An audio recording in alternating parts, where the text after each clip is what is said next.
God, please help the DNA thing to be the way in which we are kept from having our dirty laundry aired. God, we have been sinners, and we have cheated. We've been committers of adultery. This guy murdered your husband in cold blood. I can't believe it. I think it's somebody trying to frame me because of this affair. But God, please keep us safe. It's my fault for telling Jonathan where Robert was that day. It is your fault.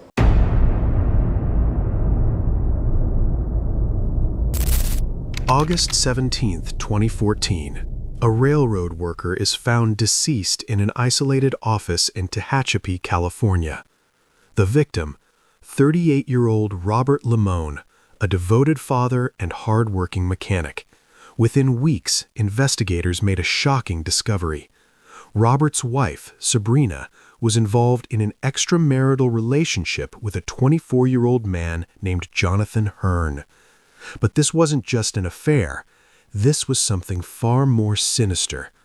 For months, detectives wiretapped their phones, and what they recorded was unprecedented. Two people praying to God, asking for divine help to hide their involvement in Robert's passing.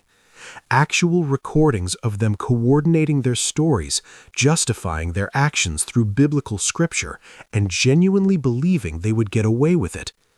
What you're about to hear are the real interrogation and the actual wiretapped phone calls that helped convict them both. This is the case that shocked investigators, not just for what happened, but for how two people used religion to justify the unjustifiable. When we first met, it started, he was wearing a firefighter shirt, and I know other firemen, so I'm a people person, so I started talking, and then he came in there all the time. I saw him all the time in Costco. What was he doing in there? Shopping. Shopping? For the fire department? He'd shop for the fire department and just shopping. Okay. Costco shopping. So you guys ended up becoming friendly? Okay. So our friends were having a party. Oh, okay. And they were fire department people. Oh. And so that's what started it. I mean, that's how I gave him my phone number. And I said, oh, do you know this couple? And he said, oh yeah, I think so. Like, are you going to that party kind of thing? And then he's like, well, maybe I'll see you there. Like, what's your number?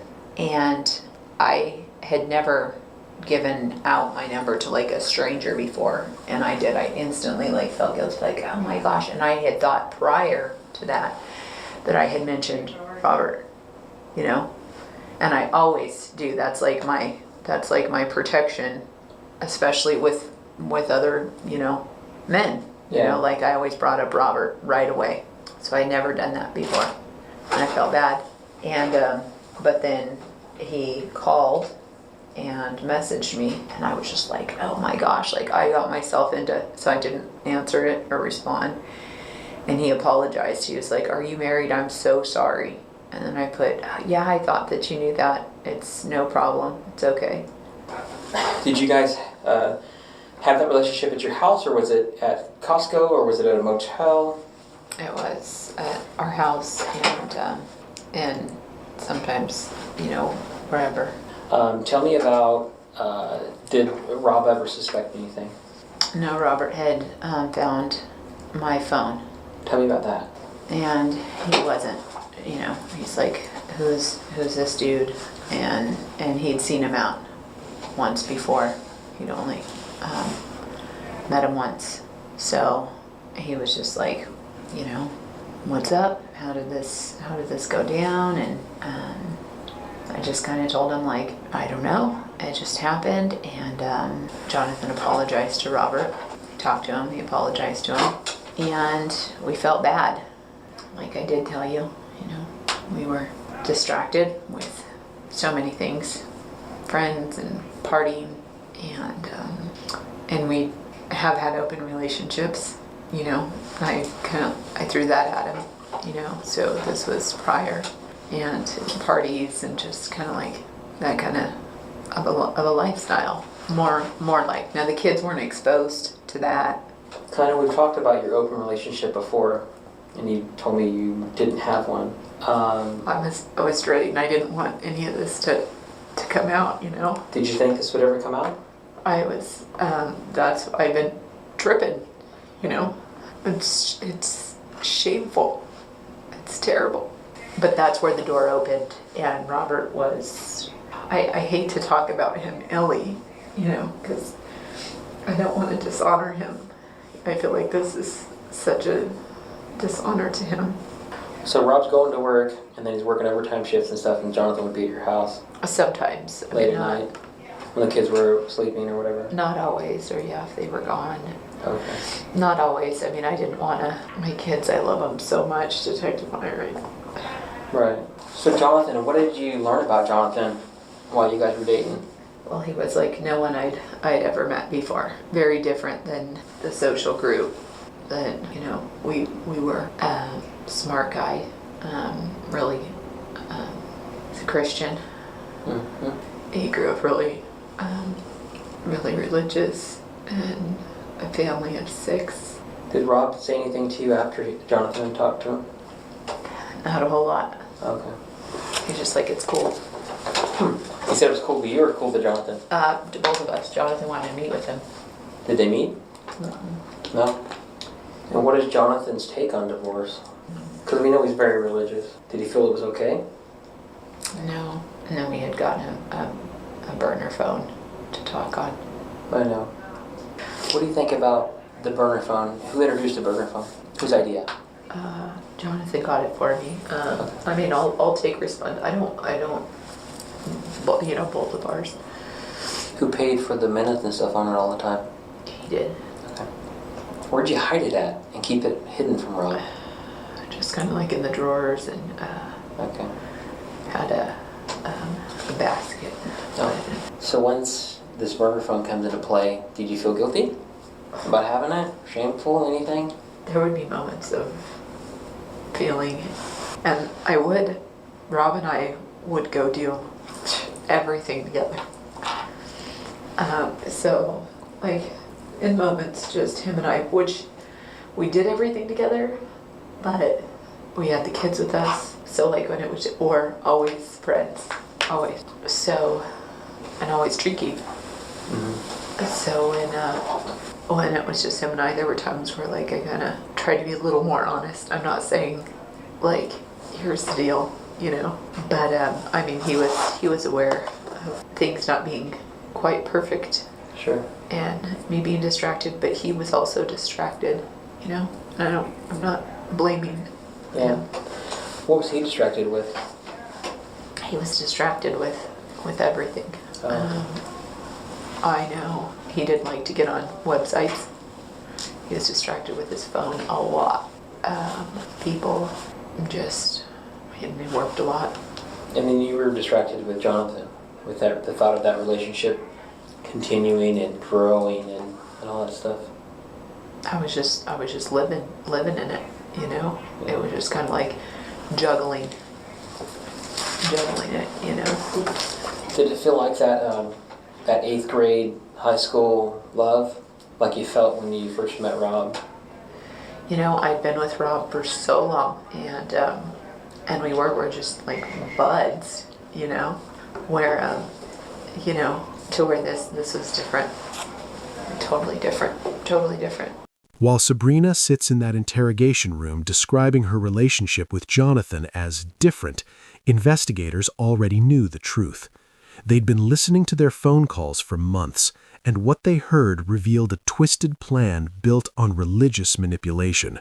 God, please help us. God, please help us to be wise. Help Sabrina to have the right words. Please help everything to be... God, please help us to live for you.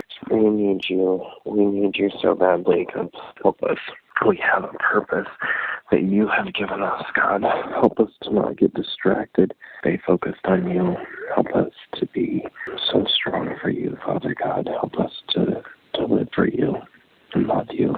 We have a purpose. We have a vision. We want to live for you. God, help us to do that right now. Help Sabrina to have all the right words. Please give her calmness and clarity of thought, to not give too much information that doesn't need to be shared, but then also to be alert and wise. God, please help her. Please give us wisdom in Jesus' name. Amen. Amen. I'll call you back. Thank you. Please do. I love you. Okay, I love you too. Bye. Bye, baby. Help her to not give too much information that doesn't need to be shared. They weren't praying for truth, they were praying for successful deception. Back in the interrogation room, detectives were ready to confront Sabrina with what they knew. I noticed there was a bunch of conversations, obviously before Rob was murdered, during and after he got murdered. How did Jonathan know that Rob was going to be working in Tehachapi? Well, he wasn't supposed to be working in Tehachapi, but I did tell him. Okay. But, I mean, I would tell him, you know, kind of like, I would tell him his schedule. Now, I noticed before, when Rob left for work in the morning, let's talk about the 17th, okay? Rob left for work in the morning, and I noticed that you had an 80-minute conversation with Jonathan. What do you guys talk about? Talked about church, and he had worked, and he was pretty thrashed from work. But what he was gonna do that day, we'd even talked about seeing each other, but I was getting the kids ready for school, and it was just not gonna work out. So did you guys talk about Rob going to work, and then you're getting the kids ready for school and all that drama? Yeah. Okay. Yeah, I had told him, but like I said, we were possibly going to get together, but he was doing other stuff, and I had been at work for, I think, days prior, like 3 days or something. I know he did say he was pretty thrashed. For a 26-year-old, come on. He's got more energy than that. I remember him being tired. Okay. So, not feeling good. Did he tell you that he was going to go talk with Rob that day? Nothing at all? Nothing at all. No. No indication that he was going to go see Rob? No. Okay. None. After your guys' 80-minute conversation ended at afternoon, you would text him. You texted Jonathan seven different times with no response back. He didn't text you back. What were you thinking? He was sleeping. That's what you thought he was doing? Yeah, I think so. Okay. Did I put that? I don't remember.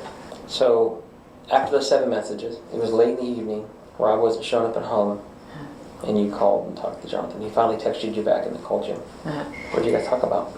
He said he was sorry that for what? He'd been sleeping and he missed my calls, and we just talked about. I don't even remember what we talked about, but I said Rob's not home yet. And I was kind of looking out for Rob and trying to get the kids together. So it was just kind of like typical, you know. And then I even tried calling him back. I remember one time, just quick, because Rob still wasn't home. Did he seem to act normal? Yeah, he said he was really sorry for not being around. He feels bad for missing my calls. He did go see Rob. And I think now you probably know that. It's so hard for me. I know. That's unbelievable to me. Like, I seriously would feel like there's no way that he'd be capable of that. How come? I just feel like he would never want to lose it. I mean, just like, I can't imagine that, you know? I just didn't think he could do something like that, you know? So in that video, in the picture you sent me, that was him. That was Jonathan, huh? You know, the bike, it's hard to tell that one for sure. And even the liquor store, like, it looks like a a teenager to me, but I can't really make it out, you know. The video's a lot better in person. And I know it's Jonathan. He was there.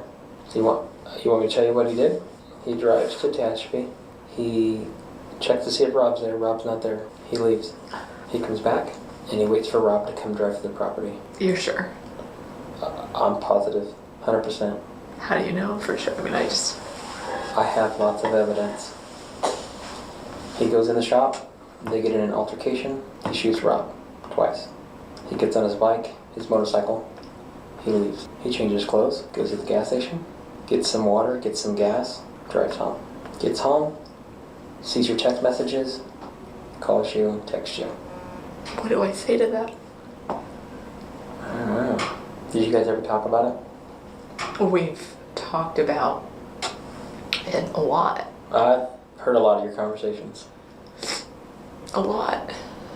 I mean, I've just like had this whole, like when it happened, I couldn't believe it. You know, like so I hear this, and the other detective said, like, you know, I text him right away. I feel like I didn't even, I know that I did let him know what was going on. Mm-hmm. With Rob being at work. Oh, at work, and then after he was murdered. After I found out. What did Jonathan say? He couldn't believe it. He was so sorry. Who did this? How could this have happened? Was it, you know what? There was so, like, that all is a true blur, you know? Because it was just like, I was in shock. I couldn't believe it. But in my head, there always has been, like, if affair was to come out, that would look really bad, you know, kind of thing. That would look really bad. That would be really just devastating. I mean, so then I was just like, how devastating. And then I was like, on top of that, it was just devastating, period. As in the perception of people looking in, devastating? At the whole everything? I definitely didn't want that to be, like, it was already devastating. It was devastating to our family. It was devastating to our friends. It was devastating to the world, you know? Mm-hmm. And so I just felt like that would be so much more devastating, you know? Everybody looked up to Rob and I together as a team, you know? So I've heard you talk to Jonathan more than I would have liked to have. I've heard multiple conversations, hundreds. At what point did you realize that Jonathan did this? I haven't, he's never told me that he has done this. He never told you that? In words. I didn't want to hear that. I don't want to hear that. I need you to tell me the truth. He never told me in words. Okay, so how has he told you then, if not in words? Just by behavior. Like, he hasn't, you know, just behavior. Like, things we kind of have to do. With the detectives, just to kind of keep our affair under wraps because of how, you know, you guys could set him up, could set me up, lie, you know, looking for somebody, something. So I'm just like, okay, you know, like, in the moment it made sense, but even like riding over with Patrick, like none, you know, it just, in the moment, it was just like protective, like, oh dang, you know, this situation sucks, you know, it doesn't look good. As far as, and seeing that video of him in the grocery store. But I just watched it over and over and over and over again, and still, like, my brain wouldn't let me see him. Like, it's like...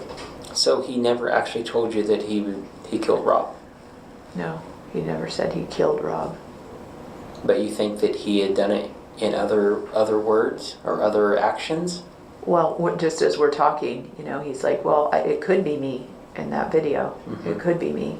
I'm like, well, it's not you. It's like, well, they could place me there, me getting gas somewhere else, you know, and putting me, you know, and that's the video that he's showing you. He could be saying this or that, and I didn't know what you were. I didn't know either, like what you knew or what was really going on, you know. And so I was just thinking maybe you would find somebody through, you know, DNA. It's like, okay, how does this DNA stuff work? Okay, good.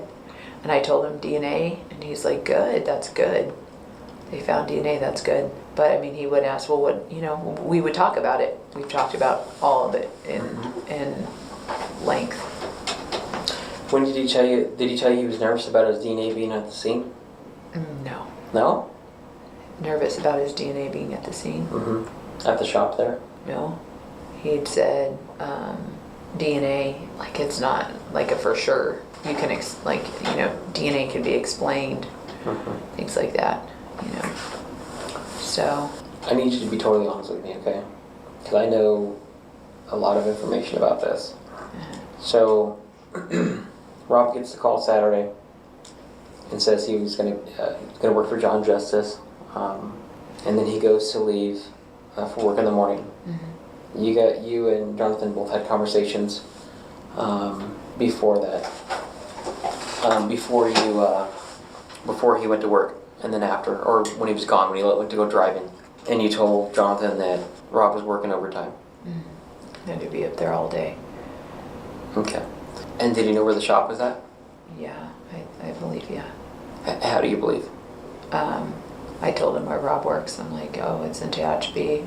I asked him if he was familiar with Tehachapi ever. Like we discussed the town and the shop. You told him where the shop was at? Off the freeway right there? I'll say yes, I have. Just like, I think I've explained just like times we went up there and we talked about the town of Tehachapi and kids and I going up there before and the building, how the building was, How it looked. Building up front, several other buildings towards the back. Not, because I don't even remember buildings in the front and in the back. I just know, the back part, buildings off the road there, the first. Did he ask you questions about the building? Like what color is it? No. Did you give him the address or anything like that? I don't know the address. So I take it Jonathan's arrested. Yes. Oh my gosh. My question is, what I need to figure out so we can move forward is how did he know that that shop was there? So you told him. Did you give him the address or anything? No, I don't know the address. Okay. I just kind of explained how it is, And we had talked, I mean, he'd inquired on before, like, we talked a lot, so you're like, Rob's attributes like this, kind of like what he did, and calls he went on, I would tell him. Okay. So you talked to him in the morning, and... normal. I mean, it was just normal. Like, right, but I mean, you talked to him and you told him that Rob was going to work, right? Why'd you tell him he was going to work? Just so we could talk and possibly see one another, but talk. I don't know why, because it was like, because Tehachapi's gone longer, What do you mean? Like they're 12-hour shifts, not 8-hour shifts. And then drive time, and sometimes he'd work over, so it's like it's an all day. He's gone all day. So you told him this so you'd have the opportunity to see Jonathan? Yeah, if he was available, if it worked out, or to like talk, to be able to know that it's not a time limit. Sabrina's explanation doesn't add up. An 80-minute call on the morning of Robert's passing, 7 unanswered texts, hours of silence from Jonathan while he was on his way to Tehachapi. But what really exposed their plan were the conversations they had after Robert's passing, conversations where they prayed about DNA evidence. Detective Meyer, hey Sabrina, I have a meeting with the crime lab in the morning. I may be about 5 to 10 minutes late. I'm so sorry. This call from 662 Mississippi. I may be 5 to 10 minutes. When you arrive, go to Building B and check in with the receptionist. I didn't know if you were. Yeah. Hey Sabrina, I have a meeting with the crime lab in the morning. I may be about 5 to 10 minutes late. When you arrive, go to Building B and check in with the receptionist. Okay. And that's all good, right? Yeah. Good. Nothing changes that faith, Mm-mm. Well, I don't think that doesn't sound bad, does it? No. Okay, Obviously, like you said, or like we talked about earlier, or like he mentioned, he's the cop, and the crime lab are the people who are more of the science people, so they're probably going to say, like, they're probably going to just like help him show like, okay, well, here's what we found, here's where we found it. Like they need to go over all the details so that he can put it in his paperwork, you know. So this is a good thing, you know. It's a good thing for sure. That's what I look forward to talking with you. Should I say that? Okay, that's fine. Please take your time. I look forward to. So anyways, I'm sure they're just going to kind of meet and talk and discuss, you know. Yeah, well.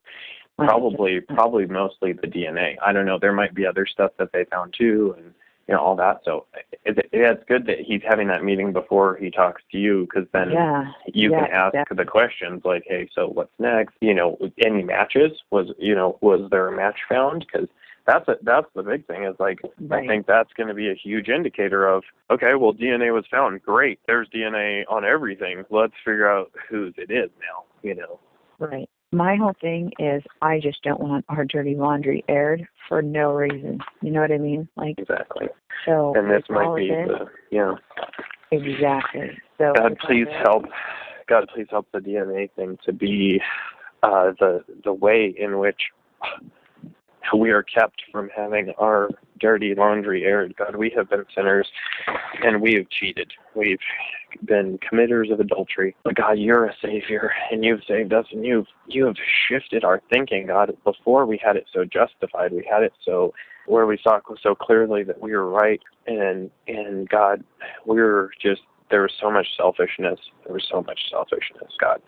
We're sorry for that. But God, please let this be our constant reminder to live for you. Let this be our constant reminder to look to the heavens, to recognize that you are our Savior. God, please help us to, please help this, whatever the crime lab has found, whatever it may be, God, please help this to be a method, a mode that keeps our story from being an issue, our story from being told. In Jesus Christ's name, amen. Amen. They're not praying for justice. They're praying that God will manipulate DNA evidence to hide their crimes. He's been stressed out, for sure. And that stress has been induced by what? By detectives and a murder investigation, you know, so we're going to be, you know, kind of like spotlight because we've had a relationship, you know, and I'm like, gosh, how is this going? But then as I have kind of like, really, I feel like I felt God carrying me through this hard time, you know, and finding strength to just want to take care of my kids and not drinking anymore, not going out, not like this whole different, like from how I was living, to actually complete opposite. You know, I think that Jonathan feels like he was saving you from that he was saving you from your lifestyle, and in turn in that he was, you know, doing good, you know. Yeah. I wanted to go back to the part about this place in Tehachapi where Rob worked at. And I know you said that you kind of just told him that he works at a place in Tehachapi. It's off the freeway.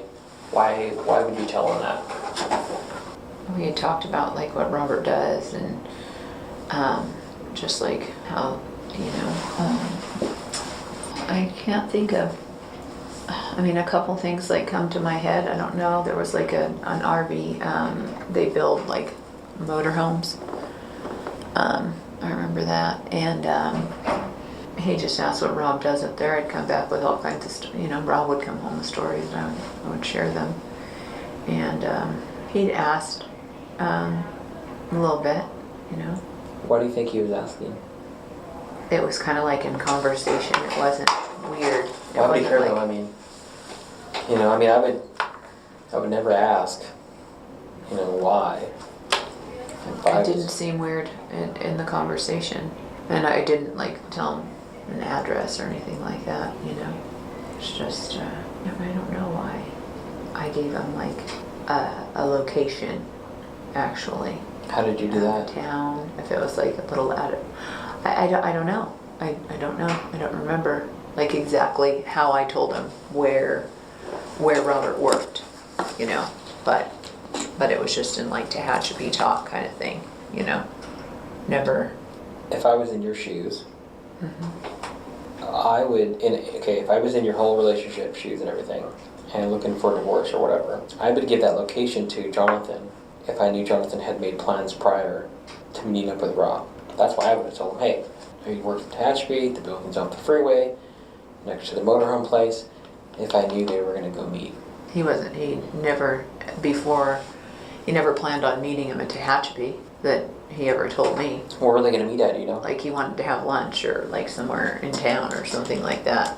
Yeah, because I would go have lunch with some guy that was sleeping with my wife. You know what I mean? That's not rational for people. They just don't do that. It won't go well. It'll end up in an argument and then possibly a death. I need you to tell me more. I know you know a lot more than you're telling me. You're not going to be able to just forget about this. This guy murdered your husband in cold blood. I can't believe it. It's like I can't believe that, you know? Like. So I listened to your guys' conversation yesterday about the motorcycle. In your words, tell me what he told you. He said it's running, and he hasn't ridden it because it's cold. And since it's been cold, you know, that he'd come out on it when it was still nice. But he hasn't ridden it since it's been cold. Why would you ask him that? What prompted those questions? Because of these pictures. And then what did you start believing or thinking? I just kept watching the video, and I kind of was like, I just told him what it looked like. And I was tripping that they had John. I didn't know if this was real. It might not be real. These might not be actual videos. Like it might be set up. And I said, why I can't Why would I set imagine you them up? setting us up. I wouldn't set you up. But in my head, like I'm just tripping. Mm-hmm. I don't know. So why would you ask him if the bike was still running? I don't know why I asked that. Just like, are you riding your motorcycle kind of thing. That's what I meant. Thought. So, because he did ask you, does it look like me? Yeah. And did you think it looked like him? No, I didn't really think that it looked like him.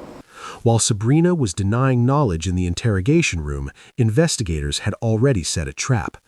On November 17, 2014, Detective Meyer informed Sabrina about a secret witness tip identifying someone named John on a motorcycle.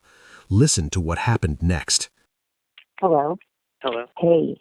Hey. I'm not sure what's going on, but Detective Meyer called me. He's going to call me back. And he said that he got a secret witness tip from re-releasing the video that a tall white male was leaving on a motorcycle around the time of Robert's murder, and that there's someone called in and said that it's someone that knows Rob by the name of John. So I'm all like, what? And he just he called me a little bit ago, and he called me on my landline, which never does that. And then said he's having a meeting, and then he said he'd call me back, and he just called. So I waited, and he called me back, and then I said, well, there's a John Simone up in Tehachapi, and he said it's a tall, thin, white male, John, Jon, and he said it was a secret witness tip, and that he knew Robert. I've been praying and thinking the same thing, you know. Did you mention, Billy, that we were there in church? Yeah. God, please give us wisdom and help us to know what you want. God, you've given us a purpose.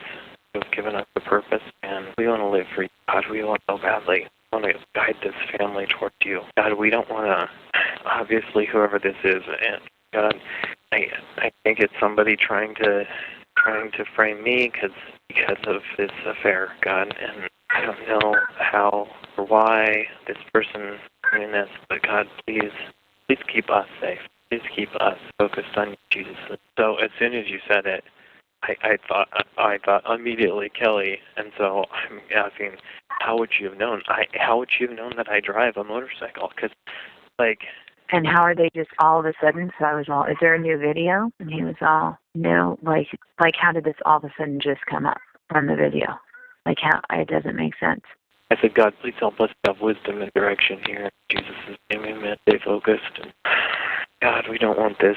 We don't want this story to get out. We don't want this story of our error to get out, God. Yeah, so let's think here. So on the DNA front, obviously they can't find anything, or they won't find anything, you know.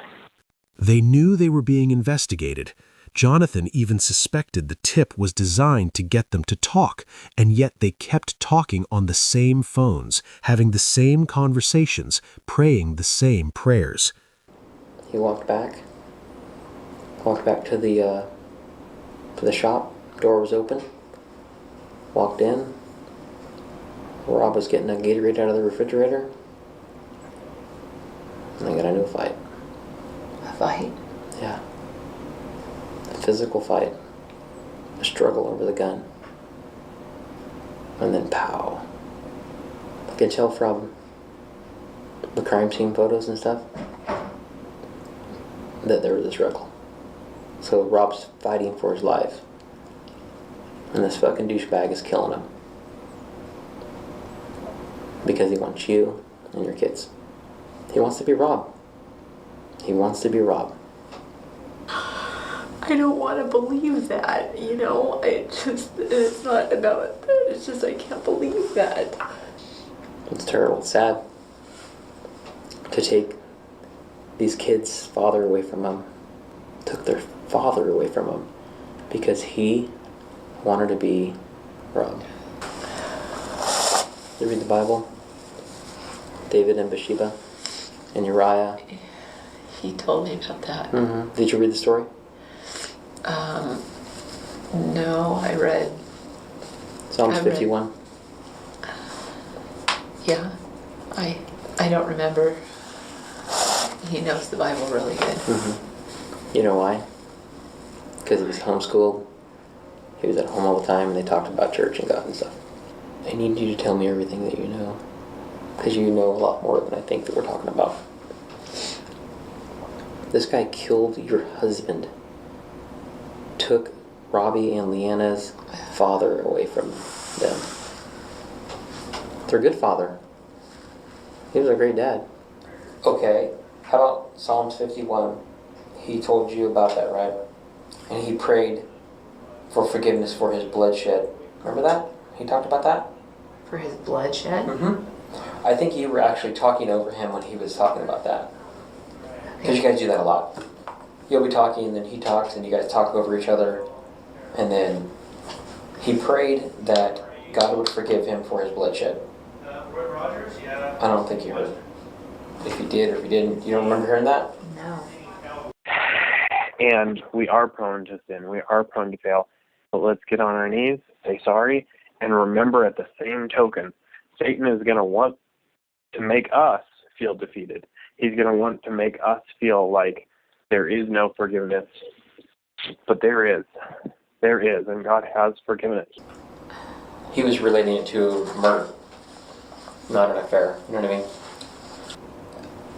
We need to talk about your conversations you've had with him about, at any point in time, did you have any indication that he was involved? I need to know. You have to totally be honest with me. Yeah. I mean, the way that we talk is like, you know, God has a purpose for us, and this kind of just plays into the purpose. I feel like it just felt like that, like my brain wouldn't let me process that completely, like the whole thought, like all the way through. It just, that might not make any sense, but it was almost like that couldn't be, that wasn't real. That wasn't, you know, kind of thing. Like our affair was more like, and it felt amplified. It felt like it seriously, like that's what it went to, is an affair. And that's how I really felt like that. Like I felt like, oh my gosh, and like when you're saying the affair is the least. Yeah, that's nothing compared to murder. Because it wasn't about the affair. This is about him concealing the fact that he murdered your husband and he didn't want people to find out about it. This is what this whole thing was about. It wasn't about the affair at all. I said, what do I do now? What do you do now? You tell me everything you know.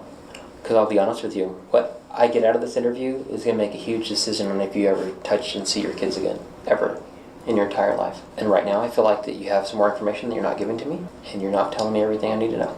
Okay, well. And this would be the time, this is our last interview, ever. So I need to get some clarification on a few things. Back before Rob got murdered, okay? Before the death of Robert, you guys have had conversations, multiple. 7,333 conversations. April 15th when you got the burner phone. Got that burner phone on April 15th. From April 15th to September 1st, there were 7,333 phone calls, text messages. I've done my homework. Okay. You guys have had to have some sort of conversation discussing your unhappiness in your marriage and your divorce or possible divorce, and then at what point did Jonathan say that he could probably take care of it for you? He never said he could take care of it. Never. It was like, no, like we could be together, you know, and live for God. So he said we could be together and live for God? What did you think about that? I just kind of lived, you know. I thought I would think about it. But What do you think Jonathan's going to tell me? I have no idea what he's going to tell you. Because he's on his way here right now. What do you think he's going to say?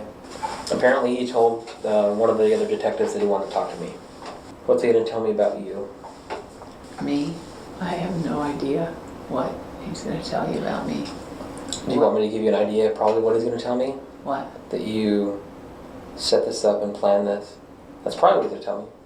I can't imagine that. I can't No? imagine him saying that. No. Why not? Because he loves you? Because he's a man of God, but he's having an affair with a married woman?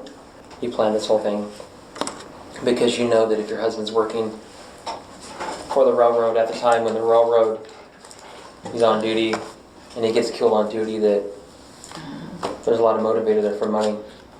$300,000 life insurance plus another 50 grand plus the possibility of the railroad coming in and going, No. hey, we can pay you off. Detective Randall Roberts, I don't care about money. Money, I can't even tell you how. Right. I don't care about money. If I was in your shoes right now, I wouldn't care about money either. I would care about my survival, not going to prison for the rest of my life. That's what I would care about. Yeah, of course. If he told you he did this, and he told you it's because you guys wanted to be, that he wants to be with you, you need to tell us now. If not, all we're left to think with is that you set this whole thing up.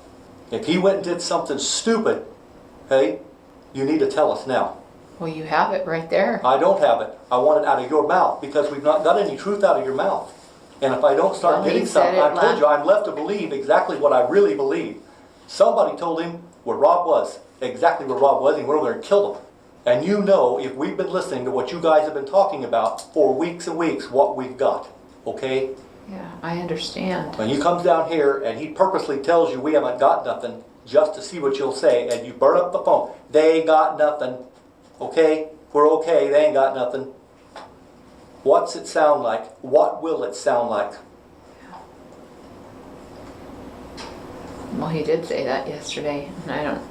At what point did he tell you he shot Rob?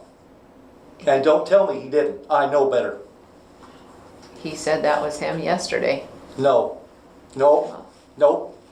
Ain't gonna cut it. Oh. Hey? He never said he You shot. think about 6 or 7 old ladies sitting on that jury, and this guy says, that's me in the video.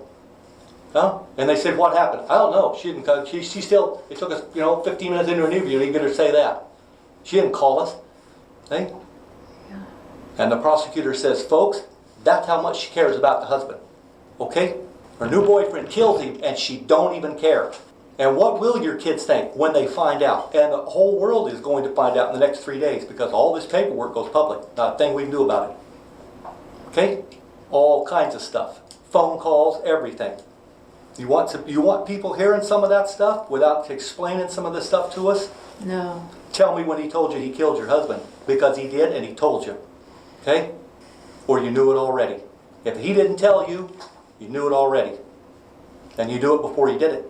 I didn't know. Then how did he find out where your husband is to go kill him? It's my fault. Yes, absolutely. You're absolutely right. Yes. When he asked about where your husband is, what do you think he's asking for? You go buy him a milkshake, say, hi, I'm doing your wife.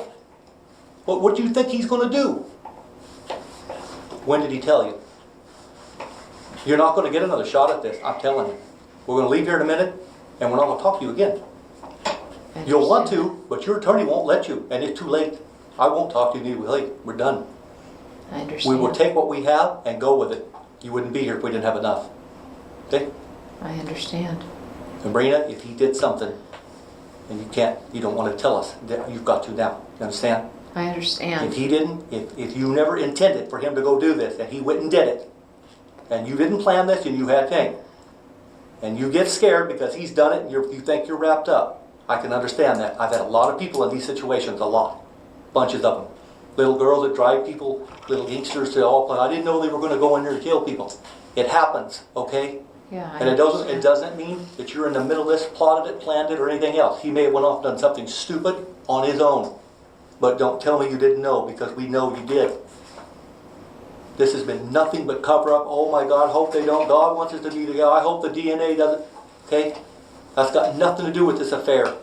What the DNA got to do with you two being together. And how are we going to find out that you two are right if all we have is his DNA? Yeah. Okay? His DNA at the scene means only one thing. That's a suspect. Yeah. I understand that. Did you plan to kill Rob? No. Oh my God, no. When did Jonathan tell you he did it? And don't tell me yesterday again. He never came did. out and Yes, he said. did. Yes, he did. You guys are doing nothing but hiding this thing the whole time. Yes, he did. No. Well, what are you trying to hide? I know, I know it doesn't look good. No. There's a difference between doesn't look good and absolutely is not good. This is absolutely not good. I understand that. Okay? I understand that. He never told me that he was going up there that day. I had told him where Robert... Why? We're still back to that one, and I'm still sitting here waiting for a reason why you would tell Jonathan where your husband is. Are you going to come up with some answer between now and trial time? They're going to see each other. So I could talk to him. About what? That's why, About what? What's he going to say? I got to know. you know. I'm sending my boyfriend to talk to my husband. He never said he was What going did you to think see he him. was going to do if he's asking about where Rob's at? He didn't ask that day. Why did you tell him? I told him, like, prior in conversations. Why? He'd asked, What? I believe, I just- about Tehachapi. Like, we just talked about, like, what Rob did, and we just talked You about didn't know everything. what Rob did? Yeah, but up in Tehachapi as a responder. Okay, so why is it important for anybody in the world, really, to know exactly where Rob's at? Well, from your now on the other side, I don't know. He shouldn't have, and I shouldn't have. And When you told him exactly where Rob was at, and Rob ends up getting killed, did you put two and two together at all? not at first. I was in shock. I couldn't believe what I heard. I couldn't believe that it happened. I didn't know what happened. I didn't know why. You didn't figure out, gee, I just told Jonathan, who wants to be with me forever, does not want me to be with my husband, I'm back in a second, Ken. exactly where my husband's at, and now my husband gets killed in the middle of a Sunday afternoon in broad daylight. No, I didn't. It didn't dawn on you? I didn't think of him. No, I didn't. I thought I couldn't believe Rob was gone, and I thought about our affair, and I felt I can't describe how I felt. Okay, tell me anybody else in the world that have a reason, besides Jonathan, to kill your husband. Anybody. Does he owe money? Is he in the Russian mafia? Has he beat up people, alleged rapists or anything? Anything at all. So who has the only motive that you know of to kill your husband? The only thing I thought it was, What did Jonathan have to gain if he kills Rob? What's the prize? You. Correct? I think that a decision needs to be made right now. You requested this. You want to talk to Randall. We're 4 hours into this, and you haven't said anything different to him than what you told me. If you have something you need to say, right now's the time, because otherwise I'm ready to cut this off. Well, I think you guys, I mean, You think what? everything that has been said has been evidence that is clear. And it's my fault for telling Jonathan where Robert was that day. And it most certainly is. It is your fault. I know.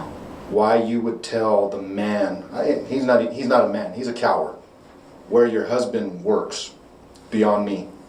If you don't have anything for us, I think we need to get you to jail. Okay. I'll take that as a yes, I do not have anything to tell you. Is that fair? Is that pretty fair? I said everything that Does- we, You, yeah. Okay, yeah, you told him the same thing that you told me, only I wasn't patient for 4 hours. I was kind of trying to move it along after about an hour of listening to you tell me nothing. He's a lot nicer than me, a lot more patient. So what I need you to do is I need you to stand up and turn around.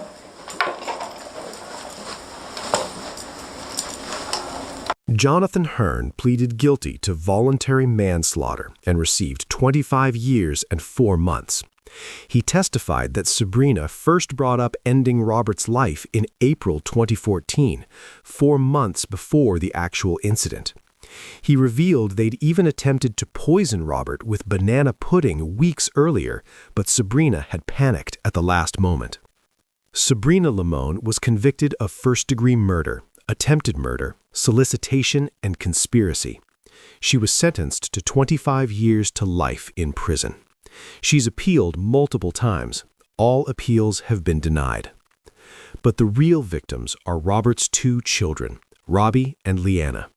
They lost their father forever. Their mother is in prison, and they're left to carry the weight of a tragedy they had no part in creating. The wiretapped conversations revealed something chilling. 2 people who genuinely believed God would help them get away with taking a life, who twisted scripture to justify their actions, who prayed for divine intervention to hide evidence. They used faith as a weapon, and in the end, their own words, recorded on those phone calls, became the evidence that convicted them both. Robert Limon was 38 years old when he passed on August 17, 2014. A father, a husband, a hard-working man who didn't deserve what happened to him. May he rest in peace.